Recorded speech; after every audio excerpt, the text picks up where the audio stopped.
Assalamualaikum warahmatullahi wabarakatuh. Teman-teman mahasiswa, untuk materi hari ini masih terkait dengan materi yang sudah saya sampaikan sebelumnya. Anda bisa cek materinya ya di Schoology, yaitu terkait sistem informasi dan organisasi. Nah, di sini kita akan membahas lebih dalam terkait di organisasi dan perusahaan ya, yaitu standar operasional prosedur dan tentunya terkait flowchart. Bagaimana cara membuatnya, bagaimana kegunaannya gitu ya. Anda ingat kembali bahwa suatu sistem ya dibangun itu memiliki 4 ciri. Nah, yang pertama yaitu tujuan. Yang kedua adalah batasan, ya di sini sudah ada contohnya. Kemudian subsistem, kemudian kalau di dalam akademik itu ada silabi, ya materi-materi yang akan disampaikan, kurikulum, materi pembelajaran itu. Kemudian yang keempat adalah input, proses, output. Nah, ini yang saya maksud. Di dalam input, proses, output ini adalah ya SOP, standar operasional prosedur, ya flowchart, dan lebih ke juklak, juknis gitu misalnya. Baik, struktur organisasi seperti yang kita ketahui bersama, Anda bisa cek di beberapa sumber referensi ataupun di browsing ya. Ini sebagai salah satu contoh saja bahwa di dalam struktur organisasi itu jabatan tertinggi yaitu oleh RUPS, Rapat Umum Pemegang Saham. Itulah mengapa pemegang saham yang dominan itu sangat berperan penting dalam mengambil keputusan. Dan di dalam Islam ya khususnya sangat penting sekali kenapa hutang itu dibatasi. Artinya pemilik saham itu bukan yang terbesar dari eksternal, bukan, tetapi dari internal. Misal saya membangun usaha PT, kemudian buka saham, dijual. Sebisa mungkin saya harus memegang saham itu 51% minimal. Kenapa? Karena saya yang menjalankan bisnis, saya yang memiliki kebijakan. Itu kalau bisa keputusan-keputusan itu dari saya. Ya, takutnya kalau dominan saham itu dari eksternal, orang-orang di luar sana menuntut hal yang berbeda dari tujuan bisnis kita. Itu ya. Itu sedikit aja dari perusahaan bisnis Islam nih misalnya.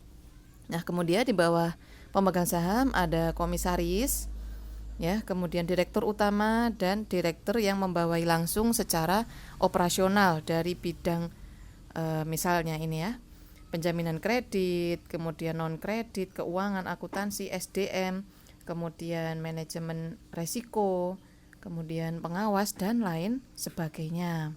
Ya, ini sebagai contoh. Nah, teman-teman perlu mengerti dan memahami ya. Kenapa? Karena ini adalah struktur organisasi di kampus kita. Nah, tapi mohon maaf, ini bukanlah yang terbaru ya. Ya, nanti bisa kita diskusi lebih lanjut karena di sini masih ada 2 pembantu rektor. Nah, sekarang kan posisinya ada 3 ya pembantu rektor. Nah, teman-teman pahami, silahkan dibaca, ditahan ya, karena nanti pada akhir materi ini akan ada tugas untuk latihan. Nggak jauh-jauh aja, kita belajar menyusun SOP dan flowchart itu dari universitas dan jurusan kita. Nah, yang paling tertinggi di sini adalah yayasan. Jadi Perguruan Tinggi Universitas Islam Batik Surakarta ini adalah berbentuk yayasan, ya, bukan PT atau negeri, bukan. Kemudian di bawah yayasan ini ada rektor, setara dengan senat universitas. Itulah kenapa selalu ada rapat senat ya. Itu adalah keputusan-keputusan dari berbagai pihak yang memiliki kebijakan dan peranan penting membantu rektor dalam menyusun ya kebijakan, keputusan. Rektor dibantu oleh 3 untuk saat ini ya. Wakil rektor 1 itu di bidang akademik ya. Kemudian wakil rektor 2 itu di bidang keuangan. Wakil rektor 3 itu di bidang kemahasiswaan kerjasama itu ya. Nah, Di bawahnya ini ada dekan fakultas ya. Kemudian ada kepala program studi, ada sekretaris prodi ya, ada laboratorium bagi prodi-prodi yang memang memiliki lab ya, seperti FTSP, Fakultas Pertanian atau Teknik gitu. Nah, di sini ada senat fakultas ya. Jadi selain senat universitas itu ada senat fakultas juga. Kemudian di sini juga ada peran staf yaitu di bidang BAAK. Nah, sudah tidak asing kan? Nah, BAAK, kemudian ada BAU untuk keuangan ya, permasalahan bayar SPP, kesulitan registrasi atau pengajuan penangguhan atau dispensasi pembayaran, cuti kuliah dan lain sebagainya. Kemudian terkait aset-aset itu ada BSIA ya, lampu rusak, AC rusak, kemudian himpunan mahasiswa itu mengajukan apa misalnya ruangan, printer, dan lain sebagainya. Kemudian ada biro hukum. Nah, ya. Kemudian di berikutnya ada LPM penjaminan mutu universitas, LP3M penelitian pengabdian, LIPMB ini untuk penerimaan mahasiswa baru, International Office ya, kerjasama internasional. Kemudian ada lab bahasa, lab komputer untuk tes TOEFL ya, Humas ya, sebagai profile company kampus kita ya, selalu ada Humas. Kemudian ada UPT perpustakaan, itu secara garis besar. Karena di setiap bagian-bagian ini ya, rektor, dekan, kaprodi itu punya struktur lagi di bawahnya itu kalau secara detail. Oke, sekali lagi struktur organisasi di kampus kita tolong dipahami ya, karena akan membantu kalian dalam mengerjakan latihan di akhir materi ini. Baik, apa itu SOP, standar operasional prosedur? Adalah dokumen. Nah, yang berkaitan dengan prosedur secara kronologi menyelesaikan suatu pekerjaan yang tujuannya apa? Efektif dan efisien. Baik dari sisi instansi perusahaan ataupun dari sisi stakeholder atau pengguna ya, pengguna atau mahasiswa misalnya. Jadi SOP ini terdiri apa manfaatnya, kemudian kapan dibuat, direvisi. Nah, semuanya lengkap ya. Metode penulisan prosedur dan pastinya dilengkapi dengan flow chart. Nah, itulah mengapa gambar garis panah-panah itu sangat membantu kita dalam memahami suatu prosedur. Nah, tidak melulu berupa tulisan yang harus dibaca ya, tetapi berupa gambar yaitu flow chart. Nah, pembuatan SOP harus memenuhi prinsip-prinsip. Nah, antara lain kemudahan, kejelasan, efisiensi ya, orientasinya kepada pengguna atau stakeholders, kepatuhan terhadap hukum, kepastian hukum itu. Ya. Nih. Konsisten, komitmen ya. Kemudian perbaikan berkelanjutan seperti saat ini yang sudah kita rasakan. Bagaimana melakukan perkuliahan dan presensi itu secara online. Nah, pendaftaran skripsi, sidang skripsi online ya, berbeda dengan SOP dari beberapa tahun yang lalu. Tuh, karena harus ada perbaikan berkelanjutan menyesuaikan situasi dan kondisi. Kemudian mengikat seluruh unsur memiliki peran penting ya, jadi dari staf, sekretaris prodi, kaprodi, dekan, kemudian sampai puncaknya rektor dan yayasan ya, misalnya. Dan yang terpenting adalah terdokumentasi dengan baik, terarsip dengan baik sehingga memudahkan dalam audit, memudahkan dalam pencarian berkas ya. Tuh. Nah, baik, kemudian masuk ke flowchart. Nah, apa itu flowchart? Flowchart adalah bagan. Nah, flow mengalir ya, yang menunjukkan aliran di dalam program atau prosedur itu secara logis ya, terutama untuk alat bantu komunikasi dan dokumentasi. Tujuannya yang pertama menggambarkan urutan atau tahapan Yang berikutnya adalah menggambarkan bagaimana permasalahan itu secara sederhana sehingga mudah untuk menguraikannya, rapi dan jelas. Nah, bagaimana cara membuatnya? Ini prinsip dasarnya ya, karena dalam teknisnya kita sudah sangat terbantu dengan adanya komputer dan aplikasi-aplikasi flowchart. Nah, yang pertama flowchart itu dari atas ke bawah ya, atas ke bawah, dari kiri ke kanan. Nah, ya Anda pahami dulu, nanti ada contohnya. Yang kedua, aktivitas yang digambarkan itu didefinisikan secara hati-hati, harus dimengerti oleh pembaca. Jadi kata-kata yang digunakan sederhana, ya, sederhana dan gampang dipahami. Kemudian yang ketiga, bagaimana kapan aktivitas itu dimulai, berakhir, ya berapa hari. Nah, itu harus ditentukan secara jelas. Yang keempat, setiap langkah dari aktivitasnya itu diuraikan dengan deskripsi kata kerja. Nah, sehingga yang pembaca itu berarti dia butuh panduan ya, si pembaca ini. Nah, dia tahu diperintah untuk apa. Oh, mengajukan ini. Ke siapa? Oh, kapan? Nah, itu ya, dengan kata kerja. Yang kelima, setiap langkah dari aktivitas itu harus pada urutan yang benar. Kenapa? Kalau salah alamat itu akan menghambat proses yang seharusnya sehari jadi menjadi 3 hari atau lebih, gitu ya. Kemudian yang keenam, lingkup dan range dari aktivitas yang digambarkan itu hendaknya ditelusuri dengan hati-hati. Nah, ini lebih kepada para pemegang kebijakan ya, karena lebih memahami secara keseluruhan. Nah, nanti kalau kalian sekedar untuk latihan membuat flowchart, ya cukuplah kalian menyusun berdasarkan apa yang kalian pahami. Kemudian yang ketujuh, yang sangat penting ya, simbol-simbol flowchart. Nah, wah berarti kita harus belajar simbol dong. Betul sekali. Tetapi Anda di sini sudah terbantu ya dengan adanya aplikasi. Nah, ini yang saya tampilkan di sini ini adalah Word ya. Microsoft Word.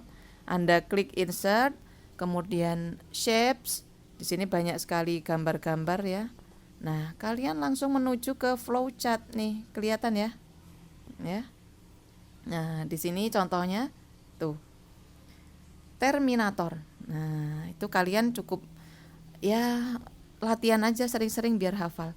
Terminator itu simbol untuk mulai dan selesai. Misalnya ini tuh start. Nah, kemudian yang selesai nantinya end. Nah, itu ya seperti ini, lingkaran atau lebih lonjong gini ya. Ya gitu deh. Oke, penjelasannya di sini. Yang pertama flow direction symbol, yaitu arus flow panah ya. Kemudian komunikasi link seperti tanda petir, simbol konektor, simbol offline konektor. Nah, processing simbol ya. Ada bagaimana simbol prosesnya berupa kotak. Kemudian simbol input dan output ini yang paling sering ya, yaitu simbol input outputnya ini. Tuh. Kemudian simbol dokumen. Nah, ini berupa dokumen atau perintah itu biasanya. Nah, ini berupa dokumen. Nah, ini contohnya. Ya, ini contoh flowchart pada mesin alat vakum. Ya, ini saya ambil dari sumber Visual Paradigm. Itu juga menyediakan aplikasi sehingga Anda bisa download secara free 1 bulan ya, mungkin dalam penyusunan flowchart ini melalui Visual Paradigm. Tuh. Ini startnya berupa lingkaran tadi ya, sesuai simbolnya. Nah, kemudian power on. Nah, ini berarti kalimat perintah. Nah, scan environment itu berupa kalimat sifat. Scan, lihat lingkungan. Kemudian plan route, mau membersihkan vakum itu sebelah mana ya. Tuh. Nah, kemudian ini aplikasinya. Dan seterusnya. Ya, silahkan di pause untuk kalian pahami. Nah, ini yang lebih sederhana terkait informasi ya. Ini start mulai bisa berupa lingkaran gini ya. Mendapatkan informasi. Nah, kemudian apakah informasi itu hoax? Jika iya, nah selesai. Jika tidak, maka di cross check. Nah, siapa yang menyebarkan informasinya, nah, dan seterusnya. Nah, ini ya, nanti minta tolong di zoom aja. Ini terkait penjual pembelian ya. Nah, ada dua headers. Nah, yang atas ini biasanya siapa itu penjual, pembeli, atau owners gitu ya. Nah, yang ke bawah itu nanti biasanya ada headers itu tahap mulai, tahap proses, tahap selesai gitu biasanya. Nah, ini ya. Jadi ini contohnya saja. Jadi kemana pembeli itu? Dia habis mulai, kemudian memberikan dokumen berupa KTP, kemudian diberikan ke bagian penjualan. Nah, makanya panahnya ke sini. Jika hal ini masih terkait pada ranahnya pembeli, ya panahnya ke sini. Itu ya, udah jelas ya kolomnya. Ada 3 kolom. Nah, kemudian nanti juga terbagi 3 kolom ke bawah. Ini input, ini proses, ini selesai, gitu misalnya. Nah, contoh yang sudah kalian ketahui ya seharusnya. Yang belum mungkin bisa mencari informasi atau coba cek-cek di website yang lama atau website kampus yang baru. SOP universitas ini ada pendaftaran terkait mahasiswa baru, kemudian pembayaran SPP yang ada kaitannya dengan pengajuan cuti, dispensasi, kemudian registrasi untuk dapat melakukan input KRS, presensi online, kemudian bagaimana mendapatkan kartu ujian untuk UTS, UAS, skripsi, wisuda, dan seterusnya. Nah, ini contohnya. Ini adalah prosedur pembayaran SPP dan ajuan dispensasi, tetapi SOP ini adalah belum diperbarui ya tahun ini ya. Jadi ini yang terakhir 2019, ingat saya.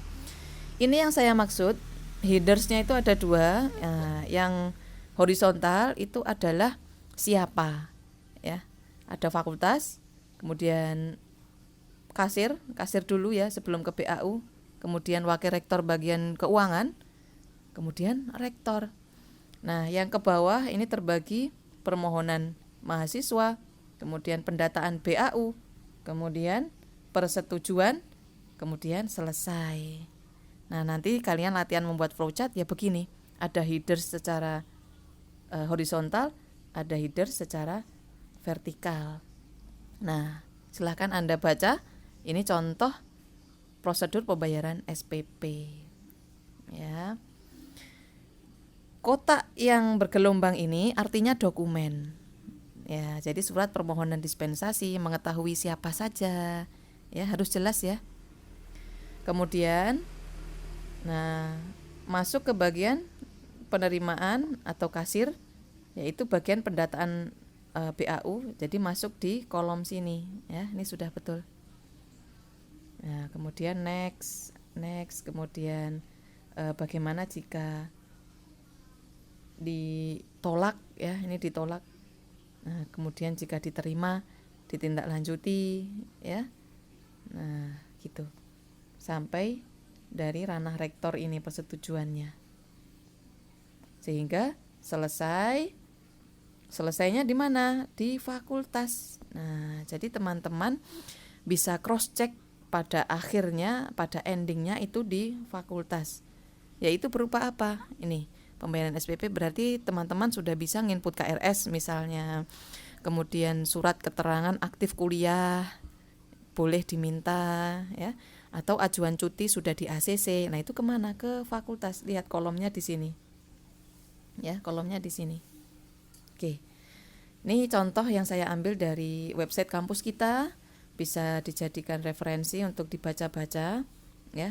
Kemudian tugas Anda sebagai latihan adalah di prodi kita ya, di program studi manajemen, bagaimana menyusun SOP terkait pembagian dosen pembimbing akademik, kemudian SOP mendaftarkan pendadaran untuk sidang skripsi, kemudian persiapan perkuliahan, jadwal, dosen pengampu, RPP, RPS, silabi materi. Kemudian pengajuan skripsi ini artinya selain input KRS, mengajukan untuk mendapatkan dosen pembimbing skripsi, ya, pembimbing 1, pembimbing 2 gitu. Dan kemudian SOP terkait mahasiswa transfer atau pindahan dari kampus yang lain menuju ke Universitas Islam Batik Surakarta, khususnya di prodi manajemen. Gitu ya. Baik, cukup sampai di sini. Saya akhiri, mohon maaf jika ada kekurangan. Wassalamualaikum warahmatullahi wabarakatuh.